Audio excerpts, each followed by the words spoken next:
Break them down. Walls between us. Break them on down. Break them on down. Break them on down. These walls between us.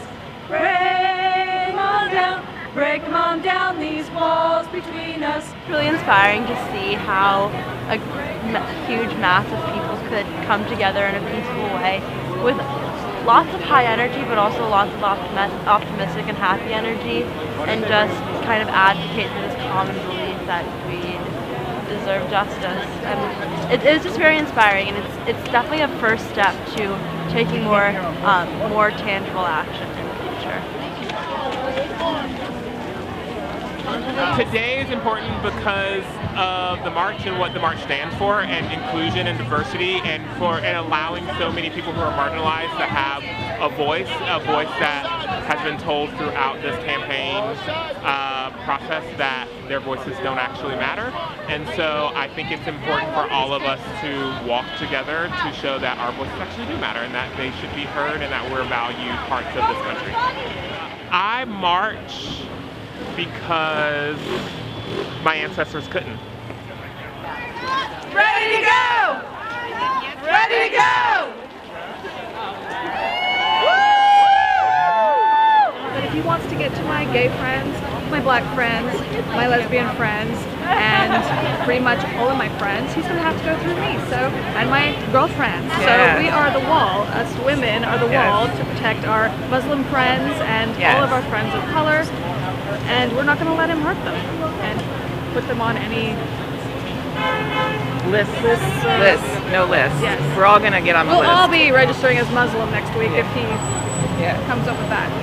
I've identified as a feminist basically my entire life, and I think it seemed like things were moving in the right direction, that we were making progress, slow, much slower than I would have ever hoped or wanted, but with this specific election, it was just such a giant step backwards in what kind of behavior was normalized, and I think they kind of got me off my butt a little bit and made me stop being so complacent that you have to make your voice heard now, because otherwise people will continue to try to silence you.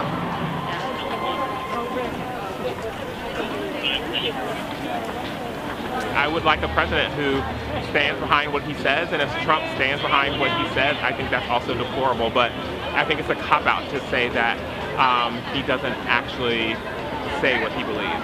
Then what are we actually supposed to believe?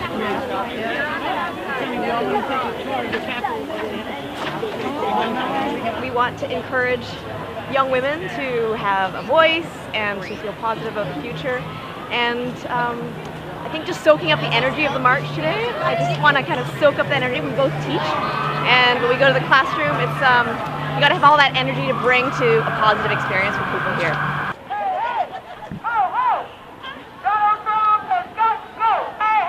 I could not come. I had to be here where he is. I wanted him to look out his window and see humanity rising up against him and making their point loud in his backyard. I'll probably do things like, being in Mississippi, not much chance of getting a liberal person elected, frankly, in South Mississippi. But I do plan on working on causes that I care about, like the public schools, things like that. I'm trying to find things that I can do good and be effective in that area of the country. I'd have to say my main reason is for my daughter. She's 23 and just launching into adulthood, and I can't believe we're handing her this type of leadership to start her life. In our lifetime, we've ever seen a president with this type of rhetoric get elected, and we're, I think, both still trying to process how this happened. So, I just feel like this is an important moment in our lives, definitely.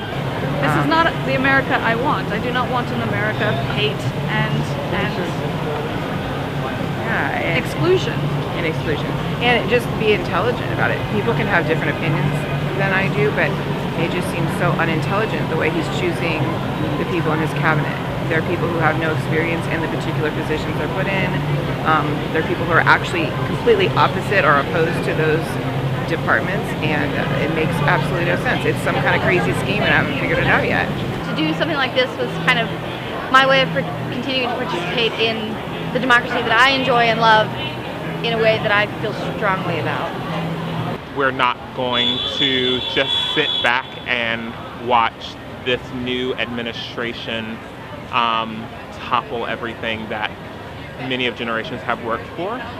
So I think we are hopeful that our voices will be heard, and I think that we are angry but also energized.